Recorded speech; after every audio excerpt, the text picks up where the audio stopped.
자, 우리 민동기 기자님 모처럼 모셨습니다. 어서 오십시오. 안녕하십니까. 아유, 우리 동기 형한테 약속한 게 있어요. 관훈 나이트클럽을 마무리하면서 우리 그게 아니었지? 그 이름 바꿨잖아요. 나중에 뭘로 바꿨지? 아니 관훈 나이트클럽이라고 해. 그 뒤로 뭐 하나 이름을 바꿨었는데 뭐였지 그게?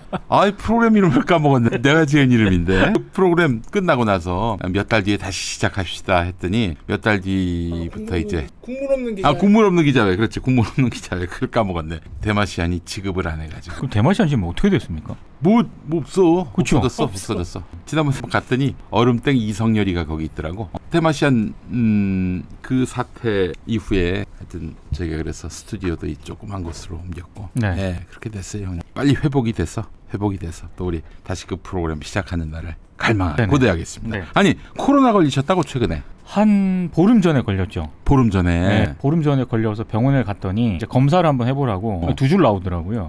그럼. 근데 참고로 검사는 대부분 의사가 권할 때 안 합니다. 왜요? 왜냐하면 3만 원 내야 되고. 돈을 내야 돼. 검사비. 요즘엔 돈을 내야 되는데요. 내야 돼요. 그냥 감기라고 생각하고 대부분 가는데 이제 저는 했죠. 2줄 딱 나오더라고요. 네. 그래서 코로나다 그래가지고 했는데 황당한 거는 저같이 이제 좀 상대적으로 젊고 좀 건강한 편으로 보이잖아요. 그렇지. 그 약을 안 줘요. 코로나 처방전을 안 주고 보통 이제 심각한 사람들한테만 처방을 하고 기저질환자. 네, 그냥 감기약, 열 내려가는 거 요 정도 이제 처방 받아 와가지고 저 스스로 그냥 자가격리 5일을 했습니다.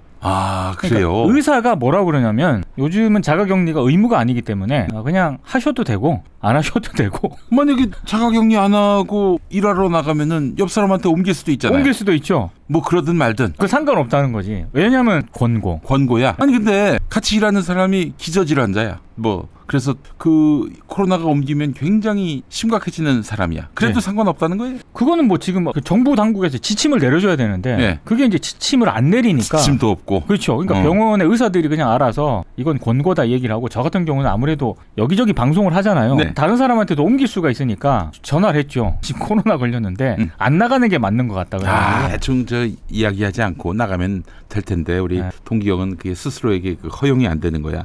양양양님은 아니 치료제 안 줍니까? 라고 물어보시는데 안 줍니다. 안 줘요? 예. 제가 그때 코로나 때 나타났던 증상이 열이 좀 많이 올라갔고 지금 기침을 좀 많이 했거든요. 네네네. 이제 그거 열 내려가는 거 해열제하고 기침 덜 나오게 하는 거 그 정도 처방받아서 그냥 자가격리했고 코로나 후유증이 아직 남아 있어요. 한 20일 좀 가까이 되어 가는데 말을 하다가 잔기침이 나와요. 잔기침이. 그리고 그러면 하여튼 병원 가서 진단한 거 말고는 없어요. 아무것도 이 코로나를 해결하기 위해서 아무것도 하신 게 없다. 없습니다. 각자 도생. 예전에는 이 검사도 다 나라에서 공짜로 해줬고 백신도 맞춰줬고 그랬는데 요즘에는 한 푼도 안 들이고 그냥 격리하고 싶으면 격리하고 뭐든 일하고 싶으면 일하고 이렇게. 그러니까 한마디로 그냥 방치예요. 마스크를 가급적 쓰세요. 이 정도. 가급적 쓰세요. 네. 가급적. 안 써도 되네. 그 말이에요. 안 써도 된다는 얘기죠. 그래서 저는 대중교통 이용할 때는 반드시 씁니다. 그렇죠. 우리 벙커원 교회도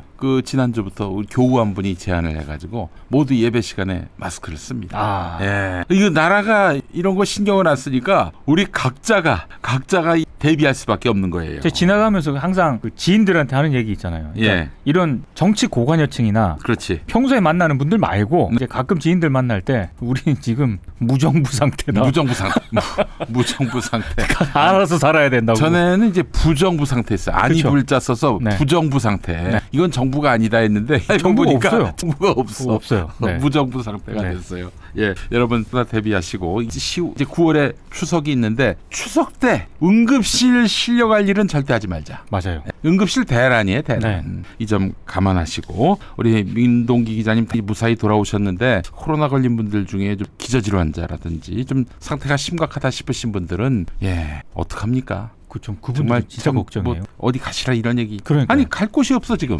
갈 곳이 없는데. 알겠습니다. 자, 오늘 민동기 기자님 오늘 모셨습니다. 대한뉴스라는 그런 괴 유튜브 나가셔가지고 근본도 없는 거의 없다 같은 그런 인간들하고 어울리시면서. 아니 제가 이렇게 여기 오기 전에 지금 화요일 날은 제가 출연 안 하는 날이거든요. 네네네. 봤더니 어찌됐든 바지 사장이긴 합니다만 그 대표가 거의 없답니다. 그래요? 네네네. 바지 사장. 심지어 대표이기까지. 대표입니다. 그런데 오늘 출연을 해야 되거든요. 네네네. 출연 안 하고 다른 사람을 출연시켜. 거의 없다가.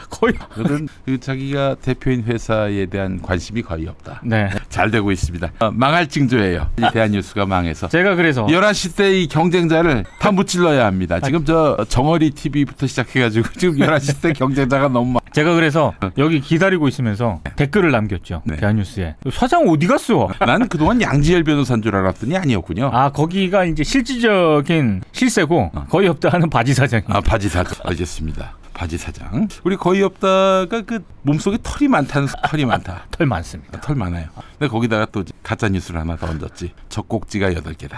사람들이 접근 못하게 아주 그냥 그런 뭐 마타도를 만들어내려고 지금 기를 쓰고 있어요. 예. 자, 기추자도 나오죠. 아, 기추자가 오늘 대타를 하더라고요. 아, 네. 기추자 씨는 뭐 여러분들이 뭐 유튜브를 통해서 처음 알았겠지만 나는 그 2015년 페이스북에서 SNS에서 오래 활동을 했었죠. 아니 그 이전에 SNS에 글쓰기 전부터 나는 기추자를 알고 있었지. 네, 그래요. 그 선글라스를 항상 끼고 있는데 네. 그거는 사실 자기한테 데미지야. 그 사람 눈이 얼마나 예쁜데. 아, 근데 본인이 이제 그 선글라스를 하도 쓰고 방송을 하니까 선글라스를 벗으면 옷을 다 벗은 것 같다며. 예, 우리 기추자는 정말 미인이에요. 선글라스를 끼고 나오고 있는데 하여튼 너무 반갑고 기분이 좋습니다. 우리 식구 하나가 출세한 것 같다는 느낌도 들어요. 우리 아니 거의 동기 형도 그 기추자를 옛날부터 알고 있었잖아요. 저는 이제 SNS 상에서만. 아니 그 기추자를 그 유튜브로 데뷔시킨 사람이 형님인 걸로 알고 있는데 맞아요? 그 제가 미친 척하고. 그 앞으로 저기 민동기계야. 민동기계라고. 여러분 그렇게 알아주시면 감사하겠습니다. 그런 얘기 어디 가서 안 하셨을 거야. 민동기 형이 발탁한 기추자입니다. 기추자 언니 좋아요. 정말 좋은 사람입니다. 인간성도 아주 호방하고 그 유튜브에 나오는 것과 실제 인성이 같아요. 아주 좋은 사람입니다. 욕은 잘 안 하지 그 사람이. 일부러 컨셉으로 욕을 하는 건데 그거는 나의 컨셉을 따라한 거지. 그렇죠. 카피를 한 거지. 좋은 걸 따라해야지. 예. 근데 다만 걱정인 것은 거의 없다와 방송하면서 이 사람이 이상해질까봐 좀 걱정이 되긴 해요. 이미 이상해졌습니다. 아, 그래요? 네. 알겠습니다. 예, 거의 없다 예, 해봤고요. 아유, 시간이 아깝네. 어디 거의 없다 따위를 허비를 하는지 모르겠습니다. 우리 동기 형은 또 MBC 전문 기자입니다. MBC 전문 기자. 미디어오늘 편집국장도 하셨고 그랬는데 MBC가 언제부터 출입처였어요? MBC는 역대 미디어오늘 기자 중에서 MBC를 담당한 기간만 따지면 제가 제일 오래됐을 거예요. 대략 그 횟수로. 모르겠어요. 그러니까 MBC가 아니라 다른 출입처를 맡고 있는 상황에서도 그때 당시 이제 MBC를 맡고 있는 기자가 막 뭘 물어보면 또 막 이렇게 얘기해주고 이래가지고 거의 미디어오늘 기자 하면서 그냥 MBC 맡았다고 보면 될 것 같아요. 미디어오늘 있는 동안 거의 MBC를 출입처로 그한 10년이 훌쩍 넘었겠네요. 예. 그 어느 정도냐면은 이 형님이 그 MBC 사장하고 그 점심 식사를 스스럼 없이 하는 그런 분이고 또 아울러 MBC 사장 어떤 딴 사장인데 딴 사장한테는 고소를 당한 사장이 지금 맞다이로 민동기를 대했었어요. 기억나시잖아. 근데 형님 옆에 곁가지로 섰다가 나도 고소를 당했어. 김장겸 때. 맞아요. 김장겸 때. 네. 예. 그래서 배상도 하고. 그분 국회의원 됐는데 여전하시더만. 어제도 보니까 MBC 장악이 실패하니까 진짜 진심으로 화가 나는 모습을 봤어요. 네. 그래요. 자, 일단 그 어제 판결 내용을 정리해 주신다면. 일단 방통위가 지금 2인 체제지 않습니까? 네. 2인 체제. 5인이 정원인데 2인 체제야. 특히 5인 합의제 기관입니다. 그런데 지금 방통위는 대통령이 추천한 지금 위원장 직무가 정지가 되긴 했습니다만 이진숙 방통위원장하고 역시 대통령이 추천한 김태규 방통위 부위원장 이진숙 위원장이 직무 정지가 됐기 때문에 지금 직무 대행을 하고 있습니다. 그러면은 지금 국회가 추천하는 3명이 아무도 선임이 안 됐으니 안 됐죠. 그러면은 지금 방통위원은 5명 중에 1명만 있는 셈이네요. 그렇죠. 근데 그 이진숙 방통위원장이 직무 정지가 되기 전에 정확하게 말씀을 드리면 임명된 날 그날 방통위로 출근하자마자 무려 80명에 가까운 후보들을 1시간 조금 넘는 시간 안에 쓱싹 심사를 해가지고 박문진 이사들과 KBS 이사들을 선임을 한 겁니다. 땅땅땅. 예. 그러니까 박문진 같은 경우에는 김용민 이사장도 너무 잘 아시겠지만 6명을 여권 추천이 하도록 되어 있습니다. 네. 그리고 3명은 이제 야권 추천인데 네네. 그 6명에 대한 박문진 이사를 선임을 한 거예요. 근데 사실은 그 이전에 이제 임기가 8월로 다 된 그렇죠. 기존의 그 박문진 이사를 보게 되면은 문재인 정부 때 그 구조였으니까 지금 야당이 6명, 여당이 3명 이랬는데 이제 사실 8월 이후에는 여당이 6, 야당이 3이니까 국민의힘 추천이 6명이 돼야 하는데 그 6명을 결정한 거예요. 결정을 한 거예요. 예. 근데 이제 그 결정을 이진숙 당시 방통위원장하고 김태기 부위원장 둘이서 결정을 한 거 아니겠습니까? 네네. 근데 이 부분에 대해서 지금 권태선 현 이사장 이번에 이제 임기가 끝나는 권태선 현 원래 이사장. 8월 12일 날 끝나도록 돼 있었습니다. 네네. 네, 근데 이 박문진 이사장을 비롯한 이사진이 소송을 낸 겁니다. 왜냐하면 방통위가 원래 5인 합의제 기관인데 2명이서 그것도 모여가지고 뚱땅뚱땅 이렇게 절차적으로도 문제가 있고 80명 되는 사람들을 넌 한두 시간 사이에 심사를 할 수 있겠어요? 불가능합니다. 불가능하죠. 불가능하죠. 나는 이름만을 봐도 한 10분 지나가겠네 보니까. 그러니까 저도 미디어오늘 국장하면서 면접을 보잖아요. 그렇죠. 기자. 불가능해요. 불가능하지. 불가능합니다. 네. 그거는 물리적으로 불가능합니다. 그러니까 그런 부분에 대해서 소송을 제기를 했는데 지금 제가 김용민 이사장하고 나눈 이 대화들이 있지 않습니까? 소송을 제기했던 권태선 이사장이 소송을 제기했던 거의 대부분의 문제 제기를 서울행정법원이 다 수용을 한 겁니다. 다 수용했어요. 다 수용을 맞는 말이었으니까.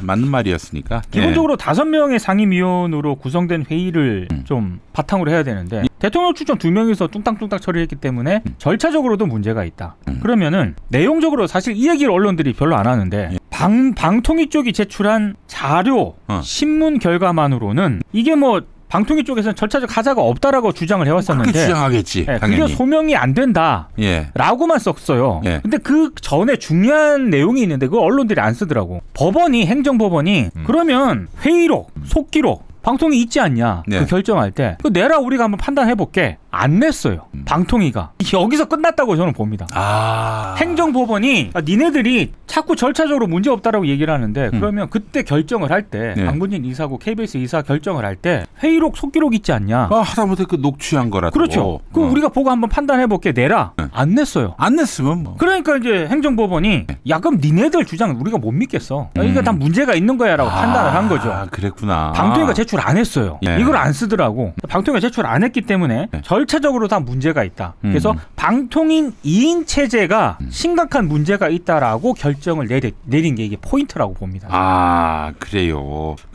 판사가 좌파다 이런 얘기 할 여지가 없네. 없어요. 할 여지가 없어. 있는 그대로 그 재판이 정상적으로 법리대로 진행이 됐다라고 말할 수가 있는 것입니다. 자, 이렇게 해서 결국에는 이진숙과 김태규 대통령이 추천한 두 사람의 방통위원들이 국회 측이 추천한 위원 3명 없이 단 둘이서 결정한 것, 법원이 이거는 부당하다라고 판결을 해가지고 인정하지 않았습니다. 자, 이로써 이제 이진숙이 선정한 이사들의 취임은 이제 본안 소송까지 제가 보기에는 1심, 2심, 3심 또 다툴 것도 많고요. 한 2년 갈 것 같은데. 저는 윤석열 정권 하에서 결론 안 날 수도 있다. 그래. 그럴 수도 있어요. 그런 경우도 많아요. 이런 경우 같은 경우에. 이러면 이 사람들은 취임을 못할 수도 있겠네요. 저는 못한다고 봐요.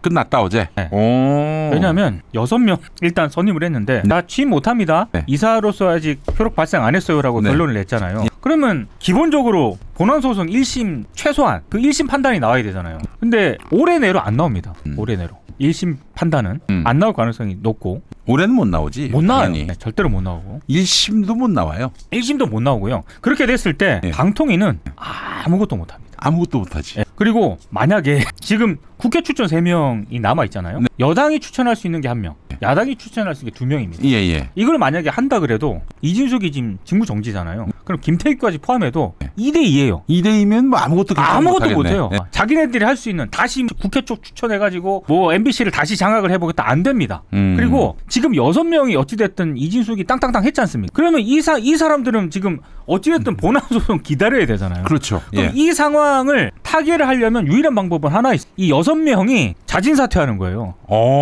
자진사퇴할까요? 안 합니다. 어떻게 해서 얻은 자리인데 거기 그만두겠어요. 자진사퇴 안 해요. 그러니까 모든 게 다 꼬였어요. 이 행정법원에서 인용이 될 거라고 아마 상정을 했던 것 같아요. 용산에서는. 근데 바보들이죠. 바보들. 인용이 된다는 건 이제 그 방통위대로. 그렇죠. 방통위 결정대로 그대로 이제 법원에서 수용을 해가지고. 정확하게 얘기를 하면 이제 방통위가 이 소송은 원래 해송은 권태선 방문진 이사장이 냈기 때문에 그 소송을 기각할 걸로 생각을 했겠죠. 그렇죠. 그러니까 말하자면은 이진숙 손들어주는 판결이 나올 줄로 철석까지 믿고 있었던 거야. 철석까지 믿고 있었고 그렇게 됐을 경우에는 그 단계가 있지 않습니까? 안영준 날리고 방문진 다 바꾸고 안영준 MBC 날리고 안영준 사장 날리고 그렇죠.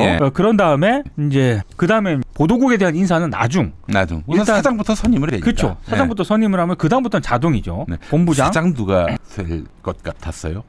근데 그 얘기가 너무 처음에는 말들이 많아. 그 뭐 하여튼 나온 사람들 이름 한번 쫙 대보죠. 뭐. 안 돼. 안 돼? 이진숙도 나오더만. 이진숙 그 카드도 나왔었죠. 이진숙이가 방송통신위원장 그만두고 MBC 사장으로 간다는 원래 얘기고. 그래서 그 헌법재판소까지 가지 않고 자진 사퇴한 다음에 그럼 또 후보로 임명할 거 아닙니까? 그렇죠. 자 그러면 또 사장 임명 들어갈 거 아니에요. 그때 이진숙 카드를 쓴다. 그러니까 이진숙이가 방송통신위원장으로 임명이 됐는데 또 야당에서 탄핵할 것 같으니까 이동관처럼 자진 사퇴하면 또 김홍일처럼 중간에 그만두고 그만둔 상황에서 새로운 방송통신위원장이 하여튼 MBC 대주주인 방송문화진흥회 이사를 결정하고 그 이사가 안영준 날리고 새 MBC 사장으로 공모를 하겠죠? 이진숙을 그러면 그만둔 이진숙이 이제 확실하게 MBC를 장악한다 뭐 이런 얘기까지 나오기는 했습니다만 오정환 얘기도 있더만요. 그 얘기는 강력했었죠. MBC 제3노조 위원장. 제3노조 위원장이고 그 청문회 때도 나왔었지 않습니까? 그렇죠. 뭐 실제로 뭐 강력했었어요.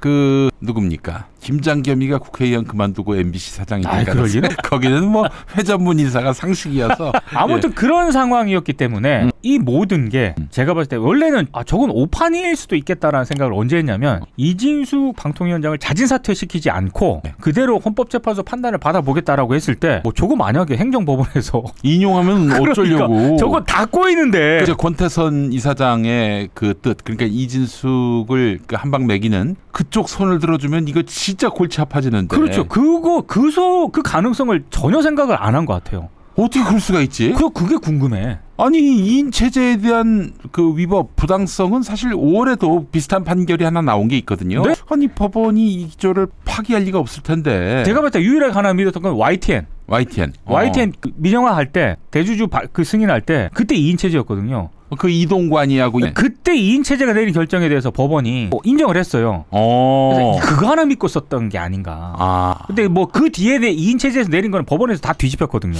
그 YTN 민영화도 굉장히 중요한 문제인데 공영방송을 그 민간 방송으로 바꾼 건데 이거 다시 다퉈볼 여지가 없을까요? 저는 다시 다퉈야 된다고 생각을 해요. 아니 되든 안 되든 다시 한번 다퉈봤으면 좋겠어요.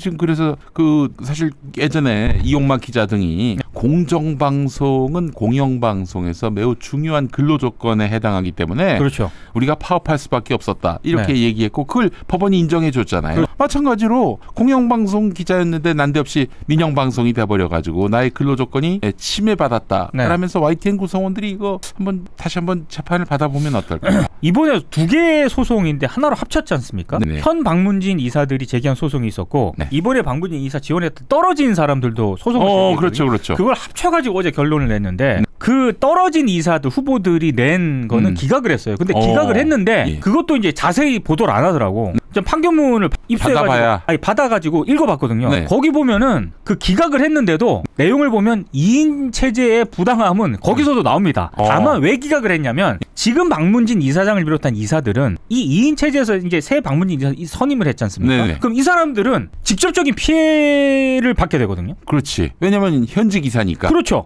근데 이 후보들은 후보들이기 때문에 이 이사가 임명이 되더라도 직접적인 피해는 없다. 니네는 후보니까. 하지만 2인 체제가 내린 결정은 위법하다. 이런 내용이 들어가 있어요. 거기. 그렇군요. 그러니까 똑같이 인정을 한 거예요. 지금 2인 체제의 문제점은.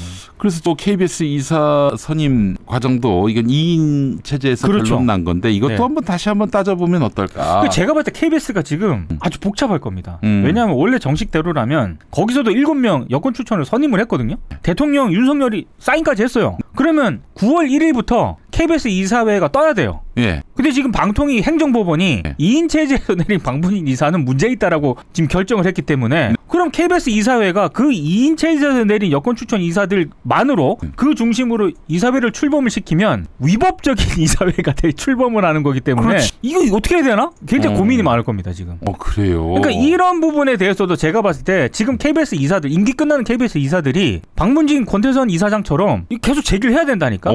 그래요. 네. 그분들이 사실은 그 이야기할 수 있는 거네. 그렇죠. 권리가 있네. 네. 알겠습니다. 좋은 선례를 지금 행정법원이 냈기 때문에 이걸 바탕으로 제기하면 됩니다. 예, 알겠습니다. 가처 분이긴 하지만. 그렇죠. 자, 그렇다면은 이제 극우 성향의 그 이사들을 동원해서 MBC 사장을 교체하려던 모든 계획은 다 불발로 끝났고, 야, 그렇게 되면은 이제 MBC는 뭐 더 이상 이 최종 판단이 나올 때까지는 보도에 영향을 받지 않겠군요.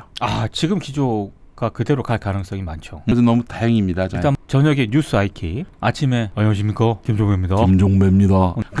나는 항상 뉴스데스크를 항상 시청하거든요. 네네네. 이제는 좀 마음 놓고 볼 수 있겠구나. 사실 8월 26일 날 소송이 나오잖아요. 그렇죠. 소송이 나왔는데 8월 25일까지 나는 이게 오늘 마지막 뉴스겠구나. 그런 생각으로 참담한 마음으로 들었었는데 어제 너무 시원하더라고. 뭐 나한테 뭐 도움이 될 일이 있긴 하지. 그래도 살아있는 공영방송이 있으니까 존재하게 됐으니까 좋은 일이긴 한데 근데 어제는 나의 일처럼 기쁜지 모르겠어요. 네. 마음의 시름이 많이 거치고 말이죠. 자, 근데 이진숙이가 지금 탄핵 당한 상황인데 탄핵을 당했더라도 풀리면 돌아와서 다시 자기 일을 할 수 있지 않을까 이런 얘기를 하는 사람들도 있던데 근데 보니까 그렇지는 않던 것 같군요. 그렇지 않은 것 같더군요. 어렵죠. 왜냐하면 일단 헌법재판 이번 행정법원 가처분 결정이 헌법재판소 결정에 이진숙 탄핵과 관련된 그 결정에 영향을 미칠 수도 있다. 왜냐하면은 2인 체제로 해서 결정한 것이 위법적이고 부당하다 이렇게 판단이 나왔으니까 위법적이고 부당한 행동을 한 이진숙이가 책임을 져야 될 거 아니에요. 그 차원에서 국회는 탄핵을 한 것이고 그러면 헌법재판소에서 이진숙의 과실을 놓고 결국에는 판단하지 않겠는가. 그러면 이진숙에게 유리한 상황일 수 없다. 이런 얘기죠. 이제 저를 비롯해서 제가 이제 또 법조계 몇몇 분들한테 물었거든요. 그러니까 법조계 몇몇 분 하면 양지열밖에 생각이 안 나는데. 또 양까무라 형한테는 묻지 않았고. 양까무라한테 물었습니까? 근데 일단 그렇게 보는 게 상식적인데 탄핵의 문제는 또 다르다라고 얘기를 하더라고요. 행정법원은 그 2인 체제에서 내린 결정들이 문제가 있다라고 그 자체에 대해서 내린 결정이잖아요. 네. 근데 자 문제가 있긴 한데 근데 위원장을 탄핵시킬 정도로 중하냐? 그 위법이 그걸 아마 헌법재판소가 판단할 거다. 그래서 그 판단은 또 다를 수가 있다라고 얘기를 하더라고요. 그래서 그거는 진짜 모르겠는데 또 어찌됐든 그 판단 내리는데도 제가 봤을 때 올해 내로 나올 가능성은 좀 별로 없다고 보거든요. 뭐 조선일보는 뭐 연말 안에 나온다 이런 식으로. 이제 희망사항이겠지. 희망사항이. 빨라야 그 정도입니다. 만약에 뭐 기각이 되고 각하가 돼서 돌아온다 한들 할 수 있는 게 없잖아요. 없어요. 없습니다. 다시 이사들을 재선임할 수도 없는 것이고. 그러니까 그런 경우는 있다 하더라고요. 딱 컴백했어요. 헌법재판소가 탄핵까지는 아니야 해가지고 컴백했어. 그러면 자기가 출근했을 때 땅땅땅 쳤던 방문진 6명 자기가 다 날리고 잘려야 되는구나. 새로 뭐 그때쯤 되면 이제 시나리오를 짜겠죠. 자진 사퇴해가지고 다시 임명하는 그런 어떤 시나리오를 갈 수도 있다라고. 이번에는 이제 2시간이 아니라 뭐 10시간 이렇게 절차를 갖춰가지고. 그러면 다시 공모하겠네. 다시 공모할 가능성 그 시나리오는 남아 있는 거죠. 근데 그렇게 해서 결정한들 2명이 결정하는 거 아니에요? 그렇죠. 그러면 그것도 무효가 될 것이고. 그러니까 골치 아플 거예요 지금. 와서 할 수 있는 게 없어요. 야당한테 읍소해서 제발 3명 뽑아달라고. 그거밖에 없어요. 그거 말고는 할 수 있는 게 없는 거예요. 이로써 이제 결국에는 재판단에는 MBC에 대한 장악은 실패했죠.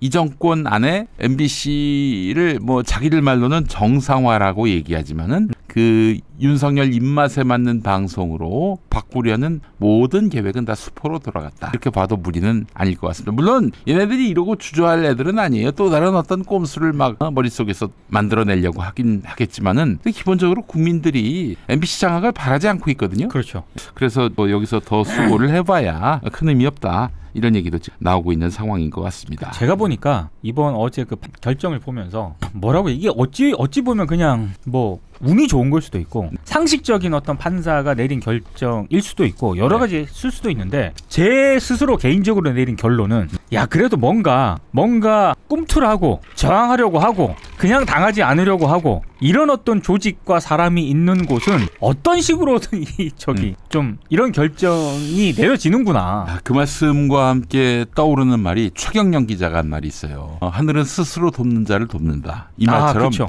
MBC는 스스로를 도왔기 때문에 이긴 것이다. 이렇게 얘기를 했어요. 저도 동의합니다. 왜냐하면 MBC가 대외적으로는 뭐 아직 그런 게 막 구체적으로 표명은 안 됐는데 그런 분위기는 있었거든요. KBS 박민 사장 들어오는 것처럼 이렇게 뿌립성 해주진 않는다. 구성원들이. 그렇지. 막 우리는 결사항전 이 정도까지는 아닌데 저렇게는 내주지 않는다 MBC를. 근데 KBS가 옛날에도 그러진 않았어요. 그렇죠. 뭐 김인규 사장 같은 경우에는 심지어 민주당과 가까운 그 KBS 간부들도 김인규 사장이면 괜찮다 이랬었거든요. 맞아요. 그 분위기가 있었어. 근데 그때도 막 언론노조 KBS 본부 심지어는 그 노무현 대통령 때 서동구 경향신문 전 기자 해직 기자 아닙니까? 그분이 KBS 사장으로 왔는데 청와대 낙점 인사라고 해서 또 그걸 막았다고. 근데 어떻게 박민희가 문화일보 출신의 그 KBS하고 비교할 수 없을 정도로 마이너한 언론인데 그 KBS 콧대 높잖아요. 우리 대한민국 최고의 언론이라고 자부하던 그 KBS 구성원들이 그렇게 박민희가 들어온다니까 그냥 뭐 무혈입성하게 만들어주고 말이죠. 그리고 KBS에서 좀 뭐라 그럴까 제 기준으로 봤을 때는 일 좀 잘하고 뭔가 좀 기자 정신도 좀 있고 언론인 정신도 있고 이런 분들은 그 뒤로 다 나왔어요. 다 그만뒀어요. 점점 지금 남아있는 사람 중에도 뭐 괜찮은 인재가 있긴 한데 점점 그 수는 줄어들고 있어요. 명퇴 신청하거나 이미 나가셨거나 지금 보도가 잘 안 돼서 그렇지 조용조용 많이 그만두고 있습니다. 아 그래요? 이광용 아나운서도 그만뒀다는 보도가 나왔고 참 큰일입니다. 결국에는 박민희가 와가지고 하고 싶은 게 KBS를 우파 방송으로 만드는 게 아니라 파괴하려는 것이다. 이런 얘기들이 많지 않습니까? 저는 KBS 분위기가 감지가 되는 게 최강 시사를 최경영 기자가 아직까지 진행을 하고 있을 때요. 이거는 최경영 기자가 뭐 얘기를 안 한 내용인데 하도 기가 막혀서 제가 얘기를 한번 해드릴게요. 이건 좀 아셔야 돼. 최강 시사 진행을 하고 있을 때 이미 윤석열 정권이 KBS를 어떻게 할 거라는 얘기는 퍼졌잖아요. 그렇지. 그래서 뭐 최강 시사를 언제 뭐 정리하네 이런 얘기가 막 환하게 퍼져 있을 때요. 시간만 뭐 재고 있을 때. 근데 그 KBS 구름다리 아시죠? 알죠. 그 본관하고 별관을 잇는 본관하고 그 IBC라고 옛날에 거기를 이제 최경 기자가 아마 점심 식사를 하러 나가려고 하고 있었나 봐. 근데 그냥 모 관계자라고 하겠습니다. KBS에 간부급 되겠지. 모 관계자가 그 가고 있는데 최경 기자를 몇 명씩 딱 막고 아니 그러니까 오니까 이렇게 해가지고 내가 너 지켜보고 있어 이러고 있대. 연병하고 있네. 그래서 얼마나 황당합니까 그게. 그렇지. 그래서 최영 기자 하도 어이가 없어가지고 그 얘기를 살짝 해주더라고. 그 방송 들어가기 전에. 내가 이제 답답했던 거는 자 그런 분위기가 형성이 되고 있는데도 아무도 KBS 내에서 뭔가 싸우려고 하지 않는 거야. 난 그게 너무 답답하더라고요. 그러니까 결국에는 그런 분위기가 형성이 되면 뭔가 그 KBS 내에서 싸우려고 하거나 일하려고 하는 사람들은 나올 수밖에 없습니다. 그렇지. 아니 뭐 싸워봐야 그냥 모난돌 취급받고 그렇게 해서 자기만 다치는 이런 구조 속에서 연대와 협동 이거는 기대할 수 없다라고 판단을 하게 되는 것이고 자 어쨌든 얘네들이 MBC 접수하면은 제일 먼저 할 일이 MBC 망가뜨리는 거예요. 뭐 다른 거 없습니다. 뭐 MBC를 뭐 우파로 정체성을 바꾸고 아니야. 그냥 파괴할 거야. 바로 MBC 사옥 다 허물고기다. 그 쑥밭을 만들 가능성이 있어요. 전 그렇다고 봅니다. KBS도 거의 그 상황으로 가고 있어요. 지금 걔들 망가뜨리고 있잖아요, 실제로.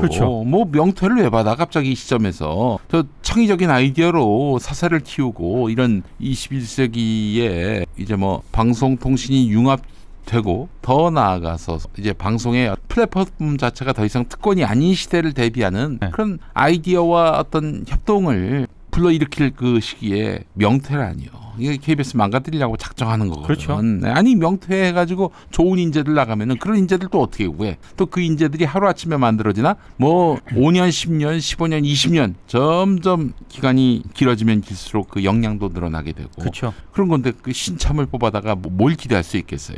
그러니까 예전과 같은 KBS는 앞으로 기대하기가 좀 어렵지 않을까 싶어요. 뭐 거의 해체 수준으로 가는 상황이 된 것 같고요. 무혈입성하게 한 건 정말 뼈 아픈 일이에요. 근데 박민 따위한테 그렇게, 아니 김인규한테도 들이받았던 사람들이 어떻게 박민 따위한테 이렇게 고개를 조아리는지 저는 도저히 이해할 수가 없습니다. 자, 이젠 정말 뭐 드라마도 예능도 뭐 어떤 것도 기대할 수가 없는 그런 KBS가 그렇죠. 돼버렸어요. 참 안타깝습니다. 근데 MBC는 이에 반해서 정말 뭐 덤벼라, 뭐 거의 이런 어떤 기조 속에서 그렇죠. 그동안 정도의 보도를 해왔던 것이고요. 자, 그 MBC의 이런 투쟁이 가능한 거는 승리의 기억이 있기 때문 아니겠습니까? 그렇죠. 승리의 기억. 네. KBS는 90년대 방송민주화 투쟁 때 졌잖아요. 졌고 그 패배주의가 계속해서 오늘날까지 이어졌던 반면에 MBC는 싸우면 이겼고, 특히 이용마 정신. 그렇죠. 이용마 며칠 전에 오죽이었어요.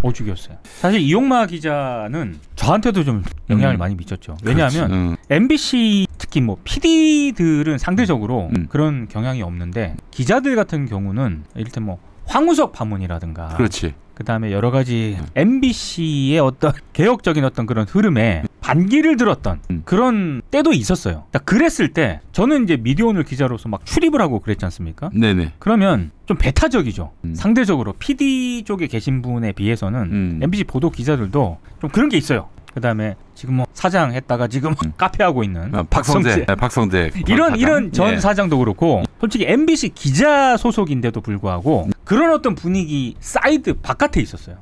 다른 목소리를 냈고, 제가 미디어오늘 기자인데도 불구하고 굉장히 많은 얘기들을 해줬고, 그래서 미디어오늘 기자로 MBC를 출입을 하면서도 왠지 그런 거 있잖아요. 저분들하고 굉장히 오래 인연을 가져갈 것 같다 라고 했는데, 뭐 박성재 전 사장하고는 진짜로 오래 인연을 가져가고 있고, 참 좋은 선배입니다. 그리고 인간이 된 사람들, 인간이 된 사람들. 이용마 선배 역시 건강만 아니었으면 지금 아마 박성재 전 사장하고 비슷한 길을 가고 있을 것 같습니다.